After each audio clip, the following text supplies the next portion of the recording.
Naming terrorism financiers, is this the best option? Now, kidnapping and terrorism has become deeply entrenched security challenges across Nigeria, with the socio-economic impact felt in nearly every corner of the country. Now, according to the latest data from the National Bureau of Statistics, more than 1,200 kidnapping incidents were reported across multiple states in the past year alone, leading to untold human suffering, massive financial losses, and disruption of local economies. Now, families have been forced to pay ransoms, often running into millions of naira, pushing many households into poverty. Small and medium-sized businesses, especially those in rural communities, are particularly vulnerable as frequent abductions interrupt trade, agriculture, and daily commerce. Now, beyond the economic toll, these crimes create psychological trauma for victims and communities, while overstretching security agencies tasked with responding to these emergencies. Now, media reports have highlighted cases where entire villages and schools have been targeted, sometimes multiple times, eroding public confidence in the ability of authorities to protect citizens. Now, against this backdrop, lawmakers and security experts are proposing that the government publicly identify individuals and groups that fund terrorism and kidnapping. But the question many are asking is, will naming financiers truly help curb these crimes, or could it push them further underground, making enforcement even harder? Could this strategy inadvertently affect innocent people, or is it a necessary step to send a strong signal that terrorism will not be tolerated? Now, this morning, we want to hear from you, our viewers. Should the government go ahead and publicly name alleged terrorism financiers, or are there better ways to tackle the financial networks that sustain these heinous acts? I think that the most effective strategy to dismantle the funding behind kidnapping and terrorism in Nigeria is by naming these financiers. At what point will the government or Bola Tinubu come out and say to Nigerians, these are the sponsors of Boko Haram in this country? At what point?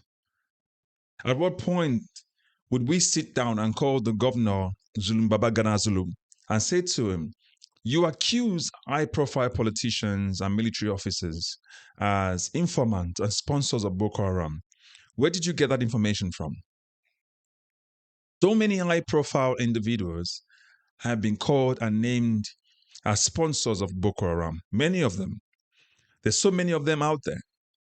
They've been called. The likes of Issa Pantami has been named.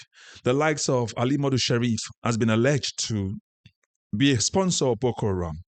The likes of Shetima has been accused. The vice president of Nigeria at one point in time was accused of being a sponsor or somebody who sympathized with Boko Haram. But yet, they are highly placed in our government. So at what point in time would we start calling out these perpetrators of these heinous crimes against Nigeria? Even El Rufai recently came out and said that the government was paying bandits. That same El Rufai previously has been accused and he's denied that. So all of these allegations are flying around. They're not the allegations not against the ordinary man on the street. The allegations against high-profile individuals in government. But yet, nobody's name has been called out. Nobody has been prosecuted. And then we keep asking this question, who are they? Where are these guys getting these AK-47 weapons from? How are they getting information about when the military are coming to raid their camps and dislodge them? Who are the people within the government? When the government says they're taking sympathizers, repentant bandits and terrorists and putting them in the military, where have you ever heard that happened?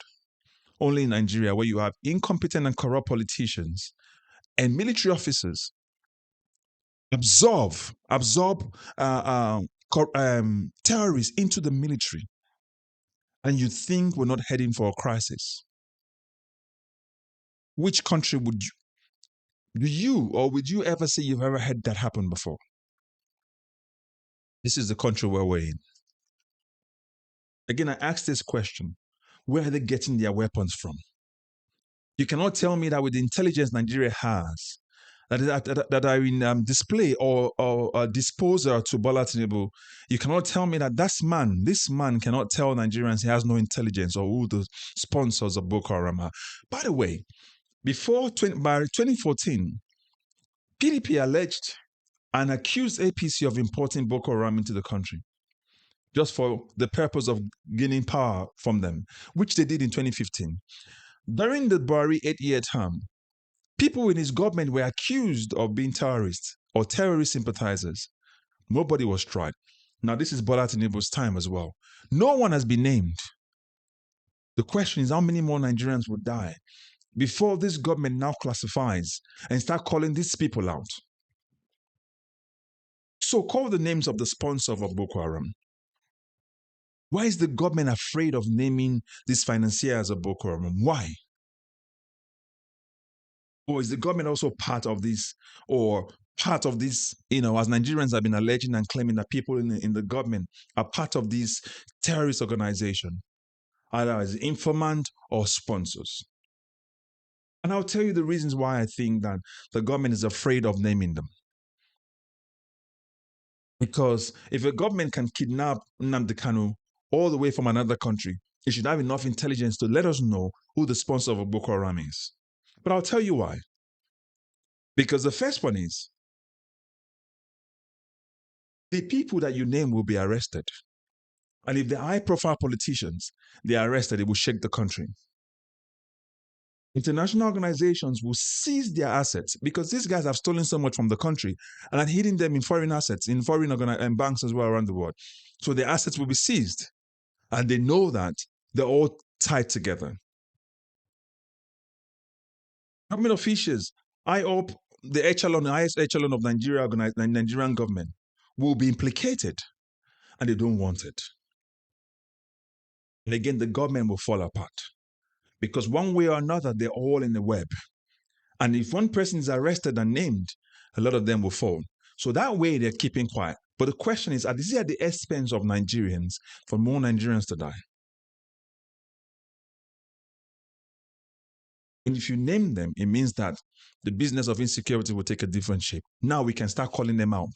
Because when you name these people, in their communities, they know them. In the organization, they know them. In the country, they know them. When you prosecute them, they know their names will now become synonymous to shameful names. So the government of the day should come out and tell Nigerians who these people are. But I've just given you about 5 reasons why I believe they will not. 5 reasons. Because the government of the day of this APC were beneficiaries of this insecurity of the nation. And they promised they'll deal with it, and they've not been able to do it for 10 years and counting. So you cannot tell me that Tinubu is not aware of the sponsors of Boko Haram. You cannot allege that your vice president at one point in time was accused of being a sponsor of Boko Haram, but yet he became your elected vice president. Again, I asked this question.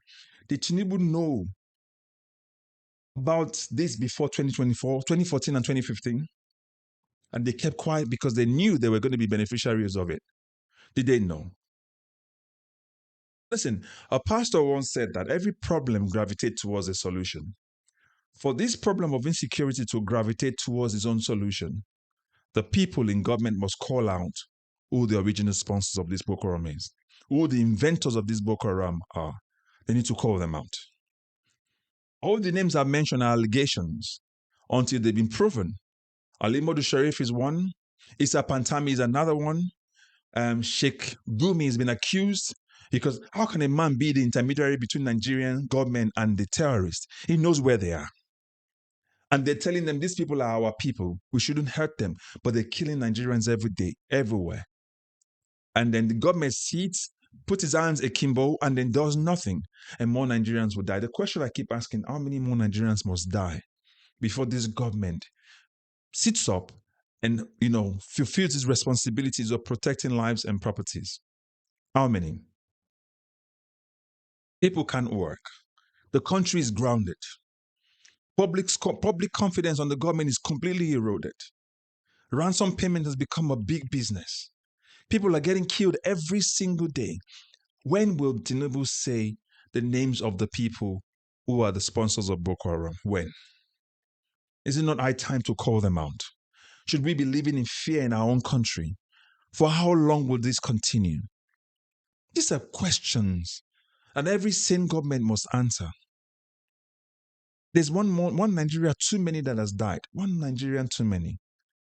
Every single day, somebody's kidnapped. If it's not in Edo State, it's in Ogun State. If it's not in Ogun State, it's in Zamfara. If it's not in Zamfara, it's in Borno. If it's not in Borno, it's in Katsina. It's in Kwara State. It's in Kaduna. It's in Abuja. It's in Imo State. It's in Anambra State. In Lagos State. People are getting kidnapped every single day in our country, and the government cannot do anything. So the country is completely grounded. Our farmers cannot go to farm. Food prices has gone up. In order to palliate that, the government has actually imported so much food from outside. But yet, you cannot fix the problem. For how long will you be importing food at the price?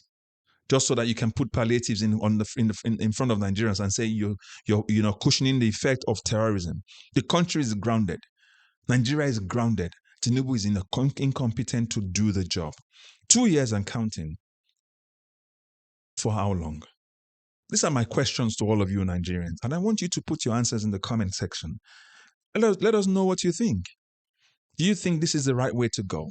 Should we start calling out the names of the sponsors of Boko Haram?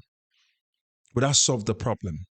I want to know. Put your comment in the comment section. Please subscribe if you've not done so. Like, share, recommend this channel to others, and also recommend this video to others as well. I'll catch you in the next video. God bless you. Bye-bye for now.